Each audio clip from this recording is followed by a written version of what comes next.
எல்லோரும் எப்படி இருக்கீங்க? இப்போ வந்து சுகர் பேஷண்ட்ஸ்க்கு வந்து இந்த சூப்பு செய்கிறது எப்படி, ஆவாரம்பூ வச்சு சூப்பு எப்படி செய்யலான்னு பார்க்கலாம். அதுக்கு வந்து பேனில் 2 டம்ளர் வந்து தண்ணி ஊற்றிக்கோங்க.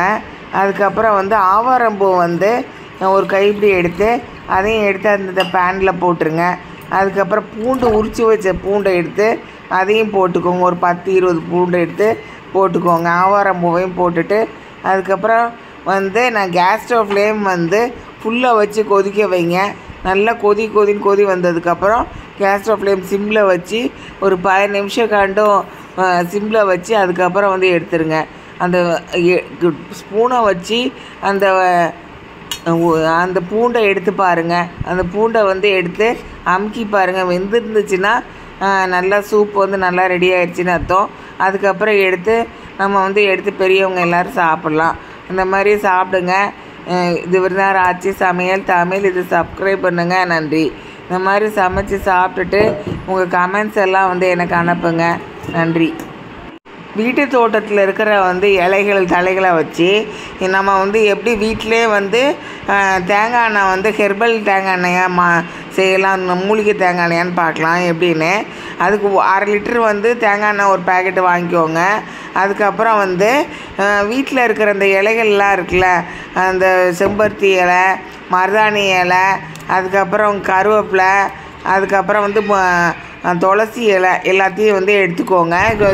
கொஞ்சம் கொஞ்சமாக எடுத்து அதெல்லாம் பிச்சு தனித்தனியாக வச்சுக்கோங்க. அதுக்கப்புறம் வந்து வெந்தயம் வந்து ஒரு 2 டேபிள் ஸ்பூன் எடுத்துக்கோங்க. நெல்லிக்காய் வந்து கடையில் வந்து நெல்லிக்காய் இருந்தால் நெல்லிக்காய் வாங்கி வச்சுக்கோங்க.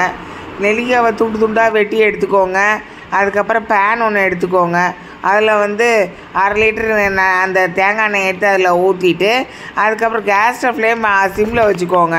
10 நிமிஷம் சிம்மில் வச்சுட்டு அதுக்கப்புறம் 2 டேபிள் ஸ்பூன் வெந்தயத்தை எடுத்து அதில் போடுங்க. நெல்லிக்காய் ஒன்று வெட்டி வச்சதை அதில் போடுங்க. அதுக்கப்புறம் ஒவ்வொரு இலையாக இருக்குது, எல்லா இலையும் எடுத்து க்ளீன் பண்ணி பிச்சு எடுத்து அதையும் போட்டுருங்க. கேஸ் ஸ்டவ் ஃப்ளேம் சிம்லேயே இருக்கட்டும். நல்லா ஒரு 5 நிமிஷம் காட்டு நல்லா வந்து கொதி வந்து அந்த பபுள்ஸ் எல்லாம் நல்லா அடங்கி வரட்டும்.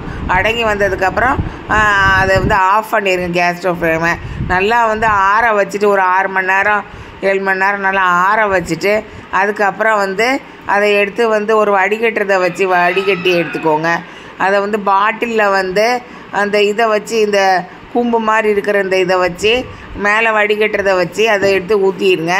ஊற்றிட்டு குழந்தைங்களுக்கு வந்து தலையில் தேய்ச்சி விடுங்க. பெரியவங்களும் தேய்க்கலாம். நன்றி.